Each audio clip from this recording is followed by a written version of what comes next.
Hello everyone, welcome back smart study hub. आज हम कर रही हैं इंग्लिश पेडागोजी। देखिए, इंग्लिश पेडागोजी में आपके इम्पोर्टेंट क्या रहने वाले हैं कि 2 पैराग्राफ आएंगे, एक पोइट्री का और एक आपका कंप्रीहेंसिव का। ठीक है, तो एटलीस्ट आपको 4 मार्क्स के वहाँ से क्वेश्चंस बन जाएंगे। तो 7 से 8 क्वेश्चंस बनेंगे पेडागोजी के, जो कि आपके 4 से 5 क्लासेज में कंप्लीट करवा देंगे। ठीक है, तो ये जो क्लासेस रहने वाली है, इंपॉर्टेंट क्लासेस रहने वाली है, इसको लास्ट तक बने रहें क्लास में और लास्ट तक देखें। क्लियर? जो इम्पोर्टेंट है इंग्लिश पेडागोजी से रिलेटेड, वो सारी की सारी जो डाउट्स वो क्लियर कर दिए जाएंगे। ठीक है, चलिए स्टार्ट करते हैं कि लैंग्वेज होती क्या है, मीनिंग ऑफ लैंग्वेज, कि लैंग्वेज का मतलब क्या होता है। देखिए, लैंग्वेज होता है लेटर्स अल्फ़ाबेट्स प्लस फिर उनको वर्ड बना देते हैं, फिर उनको सेंटेंस, और सेंटेंस के माध्यम से हम दुनिया को लैंग्वेज के बारे में बताते हैं कि हम कौन सी लैंग्वेज में बात कर रहे होते हैं। ठीक है, तो सबसे पहले ये इतने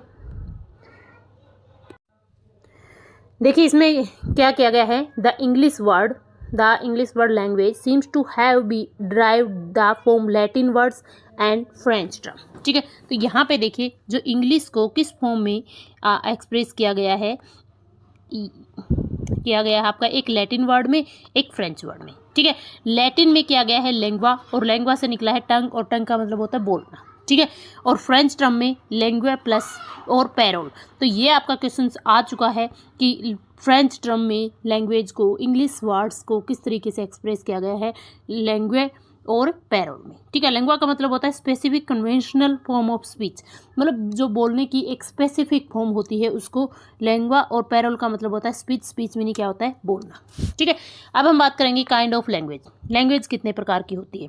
एक होती है हिस्टोरिकल बेसिस होती है, जैसे हम हिस्ट्री में जितनी सारी हमारे पास्ट में जितनी सारी बातें हो गई हैं, पौराणिक कथाएं हो गई, जितना हमारा जीके सेशन होता है हिस्टोरिकल में, तो उसके बेसिस पर भी हम लैंग्वेज को बोल सकते हैं। फिर आता है ग्राफिकल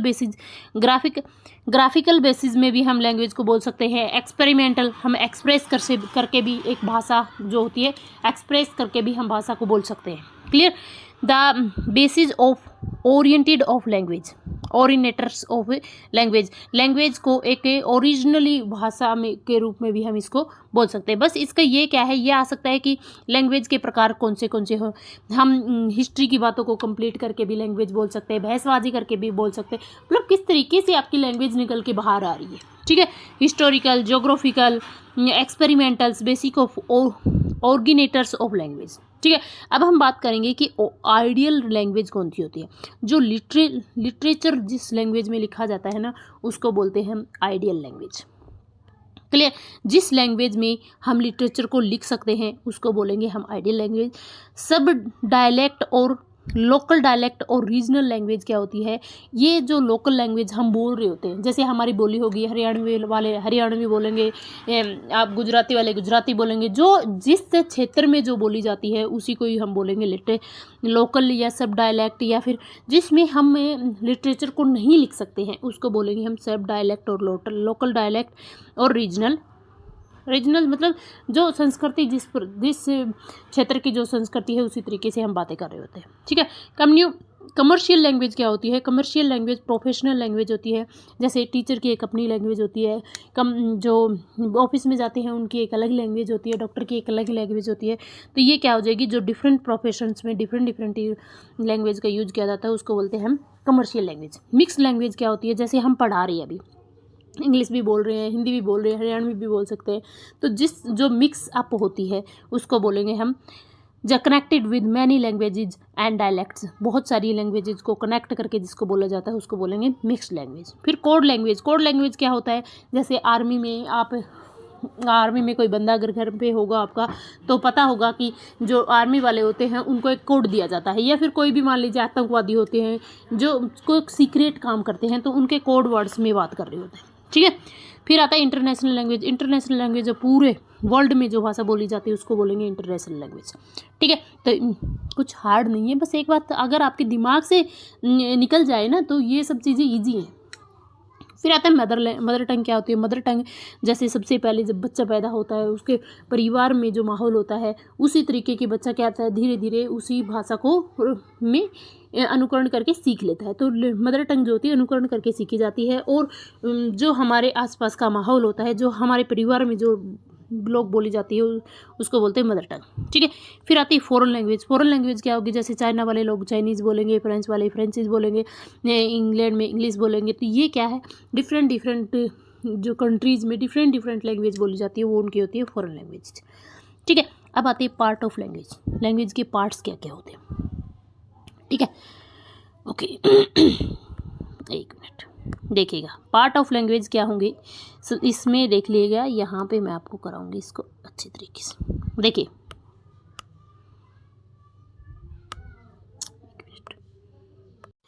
ओके देखिएगा, पार्ट ऑफ लैंग्वेज क्या होता है? फोनीमी। फोनीमी का मतलब क्या होता है? स्टडी ऑफ, ये होता है स्मॉलेस्ट यूनिट ऑफ साउंड्स। जो साउंड की सबसे छोटी यूनिट होती है ना इंग्लिश में, जो सबसे छोटी यूनिट होती है साउंड्स की, बोली की सबसे, जैसे हम हिंदी में ध्वनि जिसको बोलते हैं तो उसी को बोलेंगे फोनेमी। ठीक है। ये इंग्लिश में 44 साउंड होती हैं, 20 वोवल साउंड होती है और 24 आपके कंसोनेंट साउंड होती है। ठीक है। फिर आती है 12 प्योर या मोनोथ्योड्स। जो प्योर साउंड्स होती है ना वो होती है 12, और डिपिथोड्स ग्लाइड्स जो होते हैं जिनके कोई मीनिंग नहीं होता है, नॉट मीनिंगफुल, वो होती हैं 8। ठीक है। प्योर साउंड्स वो होती हैं जिनके मीनिंग निकलेंगे, जिनका कोई ना कोई मीनिंग होगा, वो होती हैं जैसे 8। जैसे बच्चा बोलता है, ठीक है, जब बच्चा पैदा होता है तो वो कोई ना कोई भाषा बोलता है क्या? नहीं बोलता। धीरे धीरे जैसे जैसे वो समाज के कनेक्शन में आता है तो उसकी साउंड्स में जो है वो मीनिंग आने लग जाता है। ठीक है। तो वो मीनिंगफुल होगा तो वो प्योर साउंड्स बोलेंगे, और जिनका मीनिंग लेस होता है उसको बोलेंगे हम डिपोथेंग्स। ठीक है। अब हम बात करें जैसे CH भे, ये क्या है? ये आपके जिसका कोई मतलब नहीं होता है उसको बोलते हैं। ठीक है ना। इम्प्योर भी बोल सकते हो आप, डबल वाउल्स भी बोल सकते हो, इम्प्योर जिसका जो मीनिंगलेस होती है। ठीक है ना। अब बात करते हैं मोर्फियम्स। मोर्फियम्स क्या होता है? वर्ड की सबसे छोटी इकाई को मोर्फियम बोलते हैं। ठीक है। और कम्बिनेशंस ऑफ साउंड्स जिसके हम टुकड़े नहीं कर सकते। जैसे देखिए एक वर्ड हो गया, मान लीजिए कोई भी वर्ड हमने ले लिया, माहौल ले लिया, तो हम माँ प्लस हो प्लस ले, अगर हम इसको टुकड़े करेंगे और टुकड़े करने के बाद हम मीनिंग निकाल रहे हैं, कोई मीनिंग निकल रहा है क्या? नहीं निकल रहा। तो इसके टुकड़े नहीं निकाल सकते, तो वर्ड की सबसे छोटी इकाई को बोलेंगे मोर्फियम। ठीक है। Unhappy, unwanted. ठीक है ना। तो ये क्या है? Un happy, un plus happy, जो जिनको हम टुकड़े कर करके अलग अलग दिखाते हैं उसको बोलेंगे हम मोर्फियम। क्लियर। मोर्फियोलॉजी स्टडी, देखिए मोर्फियम होती है जिसके हम टुकड़े नहीं कर सकते, ये शब्द की सबसे छोटी इकाई होती है। मोर्फियोलॉजी होती है जिससे हम शब्दों के टुकड़े, जैसे एक शब्द हो गया मान लीजिए एन हैप्पी लगा लीजिए, एन प्लस में हैप्पी, तो इन दोनों को एन का भी मतलब होता है और हैप्पी का भी मतलब होता है। अगर इनको जोड़ दें तो एक अलग मीनिंग निकल के आ रहा है, तो इसे बोलते हैं मोर्फियोलॉजी। और मोर्फियोलॉजी क्या मतलब क्या होता है कि आप वर्ड की स्टडी किस तरीके से कर रहे हो। ठीक है ना। मनोवैज्ञानिक रूप से आप वर्ड की स्टडी बोल रहे हैं। सिंटैक्स क्या होता है? जहाँ पे रूल्स एंड स्ट्रक्चर्स, जहाँ पे आप ऑफ सेंटेंस ऑफ ग्रामर, मतलब ग्रामर को आप एक रूल रेगुलेशन से पढ़ोगे। जैसे आप क्या करोगे? सिंटैक्स का मतलब होता है स्ट्रक्चर, एक स्ट्रक्चर वे में काम करोगे। जैसे कि सब्जेक्ट आएगा, फिर प्लस हेल्पिंग वर्ब आएगी, फिर वर्ब आएगी, फिर ऑब्जेक्ट आएगा, मतलब इस तरीके से आप एक स्ट्रक्चरली वे में पढ़ोगे तो उसको बोलते हैं सिंटैक्स। ठीक है। ओके। फिर आता है systematics, study of meanings of words and phrases, जहाँ पे मीनिंगफुल पैटर्न निकल के आएगा। जैसे how we common use words and किस तरीके से हम डिफरेंट सिचुएशंस में लैंग्वेज को यूज करेंगे, उसको बोलते हैं सिस्टेमेटिक की स्टडी। सिस्टेमेटिक्स का मतलब क्या होता है? किस तरीके से आप वर्ड और फ्रेजेज की स्टडी कर रहे होते हैं, जिनका एक पैटर्न हम बनाएंगे तो उसका एक मीनिंग निकल के आएगा। ठीक है। जिस तरीके से हम क्या करते हैं कि डिफरेंट सिचुएशंस में हम बात कर रहे होते हैं तो एक सिस्टेमेटिकली तरीके से बात कर रहे होते हैं। जब हमें मान लीजिए हम किसी को समझा ही नहीं पा रहे तो वो एक सिस्टेमेटिक तरीका नहीं होगा। ठीक है। ओके। इंफॉर्मेशंस ऑफ लैंग्वेज, जहाँ पे मतलब सिस्टमेटिकली हम क्या कर सकते हैं, दूसरों को लैंग्वेज भाषा की इंफॉर्मेशन दे सकते हैं। Informations related to context of language, मतलब कंटेक्स्ट ऑफ लैंग्वेज की इंफॉर्मेशन दे सकते हैं। फिर आता है लिंग्विस्टिक। लिंग्विस्टिक का मतलब क्या होता है, science study of human language, जो ह्यूमन लैंग्वेज होती है उसकी साइंटिफिक जो स्टडी होती है उसको बोलेंगे लिंग्विस्टिक। ठीक है। फिर फोनेटिक्स क्या होता है, synthetic study of human sounds, जो साउंड्स की स्टडी होती है ना उसको बोलेंगे फोनेटिक्स। ये शब्द वो बता रहे हैं कि यहाँ से आपके 1-2 नंबर्स के क्वेश्चंस आ सकते हैं कि लिंग्विस्टिक क्या होते हैं, साइंटिफिक वे में आपकी लैंग्वेज की स्टडी को लिंग्विस्टिक बोलेंगे। फोनेटिक्स क्या होती है, देखो फोनीमी क्या होती थी, जो साउंड की सबसे छोटी इकाई होती थी, स्मॉलेस्ट यूनिट जिसको हम बोल रहे थे, वो फोनीमी थी, है ना। तो यहाँ पे फोनेटिक्स क्या हो जाएगा, जो साउंड्स है ह्यूमन उसका साइंटिफिक स्टडी जो हम करेंगे उसको फोनेटिक बोलेंगे। ठीक है। फोनियोलॉजी क्या होगी, क्लासिफिकेशंस ऑफ साउंड्स, साउंड्स कितने प्रकार की हो सकती है, डिफरेंट हाउ स्पीच साउंड्स, तो किस तरीके से आप बोलेंगे, ठीक है ना। अलग अलग जानवर जो है अलग अलग साउंड्स निकाल रहे होते हैं, ये होते फोनोलॉजी। ठीक है। मॉर्फोलॉजी क्या होता है, the study of formations of the words, जो वर्ड्स की आप स्टडी कर रहे होते हैं ना वो मॉर्फोलॉजी होता है। ठीक है। Okay. Pragmatics, the study of language in use of context. Pragmatics होता है, पैराग्मेटिक्स होता है जो कंटेक्स्ट में जिस लैंग्वेज का आप यूज कर रहे होते हैं, जैसे आप टेक्स्ट भेज रहे हो कहीं पे जिस लैंग्वेज का उस टेक्स्ट में आप जिस लैंग्वेज का यूज कर रहे हो उसकी जो स्टडी होती है ना पैराग्मेटिक्स होती है। ठीक है। ग्राफे में क्या होता है, smallest unit of writings, graph जहाँ पे आ जाए वहाँ पे आप क्या करोगे कि लिखने संबंधी होगा। ठीक है। और लिखने की जो सबसे छोटी इकाई होती है ग्राफ होता है, और ग्राफेमी होते कि आप किस तरीके से सबसे छोटी यूनिट किसको कहेंगे, ग्राफेमी को। ठीक है। अभी तक हमने क्या पढ़ा कि वर्ड्स की छोटी इकाई क्या होगी, साउंड की छोटी इकाई कौन सी होगी, आपके राइटिंग। ओके। लेक्सिकोलॉजी क्या होती है, study of lexical and vocabulary, जो वोकेबलरी की हमें स्टडी कर रहे होते हैं उसको हम बोलेंगे लेक्सोलॉजी। ठीक है।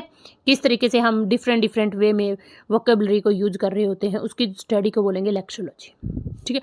अब बात करते हैं कि ओरिजिन्स ऑफ लैंग्वेज, लैंग्वेज का ओरिजिन क्या है। ठीक है। There is no certainly about origin and nature of language, several theories have been pronounced in spot of its origin and nature. ये कहता है कि डिफरेंट बहुत सारी थ्योरीज के माध्यम से हम लैंग्वेज को क्या कर लेते हैं, या स्पॉट से हम नेचर उसको प्रोनाउंस करेंगे लैंग्वेज को।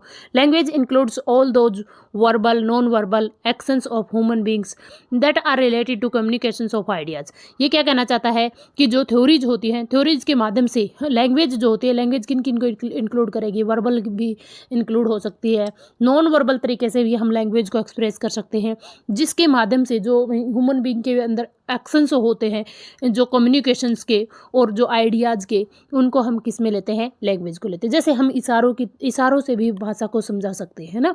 फिर आते देखिए इंपॉर्टेंट थ्योरीज देख लीजिएगा। सेरेलिटिकल्स थ्योरी, ये जो मैं बताने वाली हूँ जो थ्योरीज हैं इनमें सिर्फ आपको नाम याद रखना है, ठीक है ना। फिर भी मैं थोड़ा बताती चलूँगी कि कौन सी थ्योरी है, क्या क्या कहती है। सेरेलिटिकल थ्योरी जो होती है ये it's propagates that language is oriented by gods. देखो ये सेरेलिटिकल्स होती है, ये सबसे पुरानी थ्योरी थी। इसमें क्या कहना चाहता है कि जो पहले जब स्टार्टिंग में पौराणिक जब भाषा शुरू हुई थी उस टाइम पे जो वर्ड मुंह से निकले थे जिससे लैंग्वेज शुरू हुई थी, ठीक है, जैसे ओम हो गया, उन्हीं के कम्बिनेशंस को ही हम ब्रह्मा विष्णु महेश, इन्हीं के यूनियंस साउंड्स को ही हम बोलेंगे सेरेलिटिकल्स थ्योरी। समझ में आ गया कि ये जो सबसे प्राचीनतम थ्योरी होती थी। फिर आता है डेवलपमेंट थ्योरी। डेवलपमेंट के थ्योरी के अकॉर्डिंग क्या था, according to this theory the language is results of development and evolutions. यहाँ से क्या होता है कि विकास, फिर थ्योरी का क्या होने लगा, मतलब लैंग्वेज का क्या होने लगा, विकास होने लगा, जिसके माध्यम से हम क्या कर सकते हैं, विकास कर सकते हैं। फिर आता है सिंबॉलिकल थ्योरी। सिंबॉलिक थ्योरी क्या होती है, जैसे रेलवे स्टेशन पे ट्रेन आती है, तो उस ट्रेन में जब हम ग्रीन सिग्नल दिखाते हैं तो ट्रेन चलने लग जाती है ना, रेड सिग्नल दिखाएंगे तो वो रुक जाते हैं। तो सिग्नल के माध्यम से, सिंबल के माध्यम से हम क्या कर सकते हैं, लैंग्वेज को सीख सकते हैं। ये बोव थ्योरी, और बोव थ्योरी को दूसरा नाम है इको चॉइस थ्योरी और इमिटेटिव थ्योरी। इसी को ही, इमिटेटिव मतलब नकल करके हम किस तरीके से आप सीख सकते हो। ये भी क्या है, सिर्फ इसका नाम याद रख लो, ये ओरिएंटेड ऑफ लैंग्वेज, लैंग्वेज के आधार पे ही बेसिक है। बोव थ्योरी या इथेटिक थ्योरी या इमिटेटिव थ्योरीज, ठीक है, अनुसरण करके जिसको सीखा जाता है। डिंग डोंग थ्योरी, मतलब थ्योरी के नाम ऑप्शन में क्या आएंगे कि कौन सी थ्योरी है, कौन सी थ्योरी नहीं है, ठीक है। तो वो डंग डंग थ्योरी क्या होता है, it says that language is oriented due to the sound symbols of object and dong dong is sound of bell.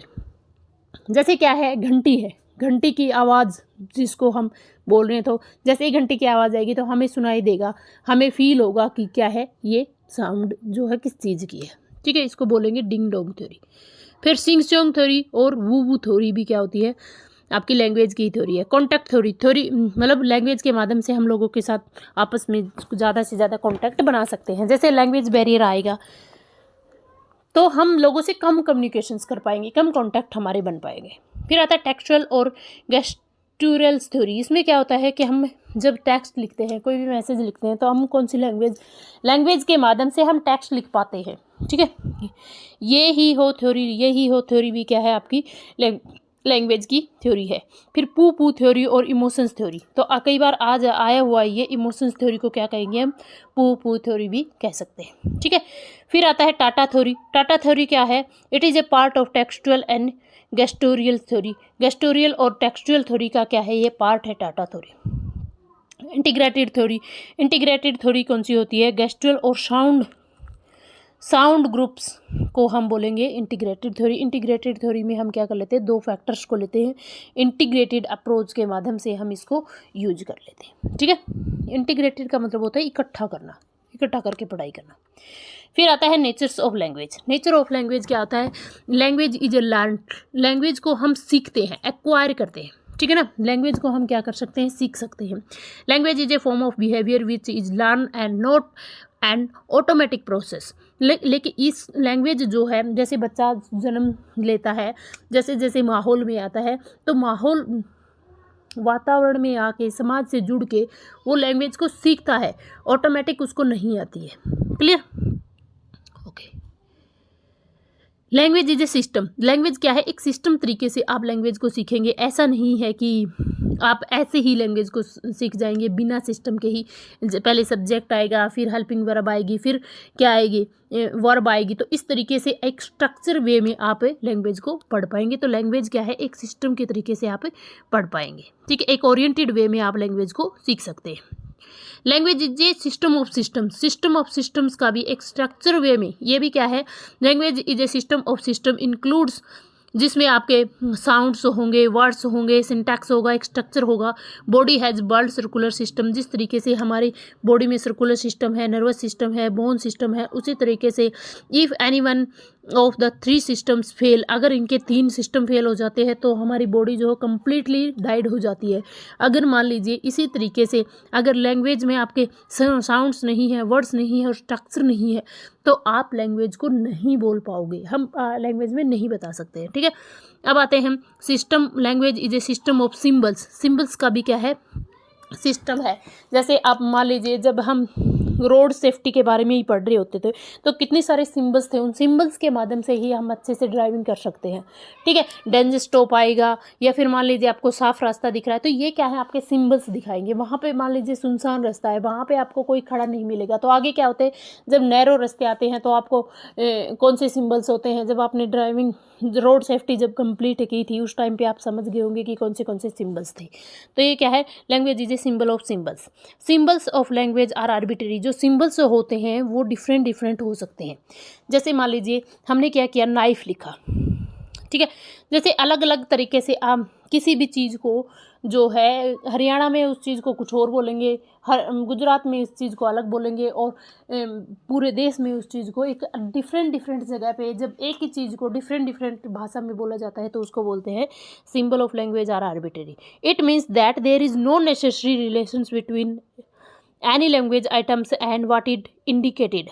There are no visual similarity between the symbols man and the actual man से. in English a certain animal is called horse, मतलब English में horse बोलेंगे, French में उसको चेवल बोलेंगे, German में उसको Fred बोलेंगे और हिंदी में इसको घोड़ा बोलेंगे. तो ये क्या है, एक ही वर्ड को क्या बोल रहे हैं, डिफरेंट डिफरेंट जगह पे डिफरेंट डिफरेंट वर्ड्स को बोल रहे हैं. तो ये क्या है, लैंग्वेज क्या है आपकी आर्बिट्रेरी होती है. क्लियर. अब बात करते हैं symbol of language are vocal. Vocal का मतलब क्या होता है, हाँ हम वोकेबलरी हम जिसके माध्यम से बोल सकते हैं, कम्युनिकेशन स्किल्स को बढ़ा सकते हैं. तो ये क्या है, symbols of language are vocals. फिर लैंग्वेज इज यूनिक. लैंग्वेज क्या होती है, यूनिक होती है. हम हर एक लैंग्वेज को लिखने का तरीका अलग होता है. मतलब इंग्लिश की जो वर्डिंग होती है उसको हम हिंदी के वे में नहीं लिख सकते हैं, और हिंदी की जो वर्डिंग होती है उसको हम इंग्लिश में नहीं लिख सकते हैं.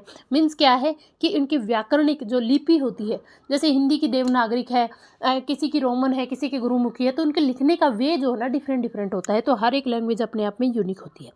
Language is a skill subject. Skill subject है language. Language is for communications को भी के लिए भी हम लैंग्वेज का यूज करते हैं. लैंग्वेज रिलेटेड टू कल्चर, मतलब जिस डिफरेंट डिफरेंट कल्चर में आप डिफरेंट डिफरेंट लैंग्वेज को बोल सकते हो. जैसे हरियाणा वाले हरियाणवी लैंग्वेज बोलेंगे, गुजराती वाले गुजरात में बोलेंगे. जैसे यहाँ हम मान लीजिए डिफरेंट कल्चर में जब बोलेंगे तो उनका जो कल्चरी जो बेसिक होता है, तो उनका जो बातचीत करने का ढंग होता है ना, वो डिफरेंट डिफरेंट होता है. ठीक है. Language is not static. Language क्या है, एक ठहराव नहीं है. Language has its roots in culture which is always changes. मतलब हर जगह पे लैंग्वेज जो वो चेंज होती रहती है. नहीं कहते कि हर 2 कोस पे वाणी चेंज हो जाती है, 4 कोस पे बदले वाणी, 2 कोस पे बदले वाणी. तो हर 2 कोस पे आपकी वाणी चेंज होती रहती है. ठीक है. Okay. Language is a habit formations. Habit को भी habit formings process. The process is made up of habits and one requires continue practice in use of language. आपकी हैबिट्स को भी दिखाती है. जैसी आपकी हैबिट होगी आप वैसी ही लैंग्वेज बोलेंगे. रूड हैबिट होगी तो रूड बोलेंगे, अच्छी होगी तो प्रोफेशनली, जिस तरीके से आप डेली प्रोफेशनली काम कर रहे हो तो वहाँ पे आपकी ऑटोमेटिक आपकी लैंग्वेज चेंज हो जाती है.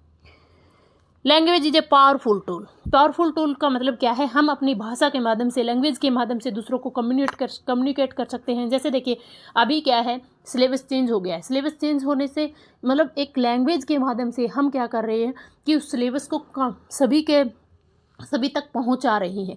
ठीक है. तो जो टूल्स है लैंग्वेज, उसके माध्यम से बच्चों में एक सेटिस्फैक्शन आ रहा है कि सिलेबस जो है वो टाइम पे कवर हो जाएगा. तो ये एक बहुत ही पावरफुल टूल्स है. क्लियर. ओके. अब बात करते हैं कि इम्पोर्टेंस ऑफ लैंग्वेज. लैंग्वेज की इम्पोर्टेंस क्या है. ओके. ये और देख लेते हैं. Importance means of expressions. हम अपने मीनिंग को एक्सप्रेस कर सकते हैं. छोटी छोटी बातें हैं, इनको अच्छे से आप कवर भी कर सकते हो. फिर आता है language is A means of expressions. मतलब लैंग्वेज के माध्यम से हम अपने एक्सप्रेशंस को, अपनी फीलिंग्स को, अपनी थॉट्स को एक्सप्रेस कर सकते हैं. It is means of expressing emotions and mental concepts of human beings. Language is medium of exchange experience and reactions of the people. दूसरों के रिएक्शंस को, हम थॉट्स को, इमोशंस को हम एक दूसरे को बता सकते हैं. Language united to people of the world. Units मतलब एक यूनिटी बनाने में भी, पूरे वर्ल्ड की एक यूनिटी बनाने का एक माध्यम क्या है, आपकी लैंग्वेज है. लैंग्वेज के माध्यम से हमारे अंदर यूनिटी आ सकती है. ठीक है. Language is A basic of all development. सभी डेवलपमेंट के लिए भी आपकी लैंग्वेज बहुत ज़्यादा रोल अदा करती है. Language is a medium of instructions. Language is medium of instructions in educational system and education of different subjects in schools and college is being imparted through the language. मतलब जो different subjects आप पढ़ा रहे हो तो उसमें आप क्या करोगे, लैंग्वेज के माध्यम से आप अलग अलग सब्जेक्ट को आप आराम से समझा सकते हैं. Freedom is closely related to the freedom of language. Language is a unified force of overthrowing imperialisms and slavery and oppressions. ये क्या कहना चाहता है, freedom is closely related to the freedom of the language. Language को बोलने की हमें आज़ादी है, जिससे हम क्या कर लेते हैं कि हम आपस में क्या हो जाते हैं, क्लोज होते हैं. ठीक है। Language is a kind of union between the speaker and learner. Language क्या करती है, एक प्रकार का यूनियन बनाती है, किसके बीच में, बोलने वाले और सीखने वाले के बीच में एक यूनिटी पैदा करती है। क्लियर। उम्मीद है लैंग्वेज आपको अच्छे से समझ में आई होगी। ठीक है।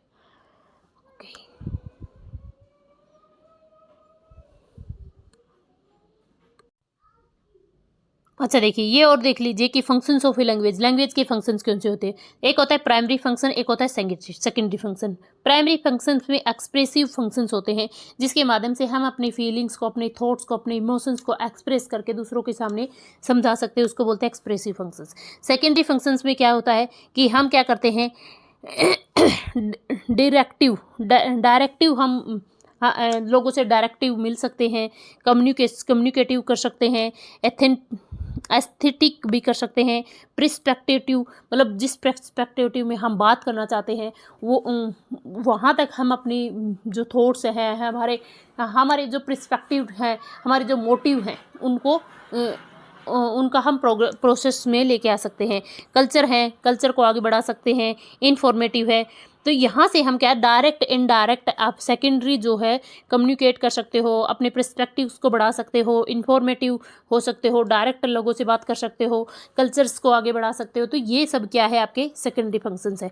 तो ये आपके हो सकते हैं आपके फंक्शंस ऑफ लैंग्वेज। उम्मीद है आपको लेक्चर समझ में आया होगा।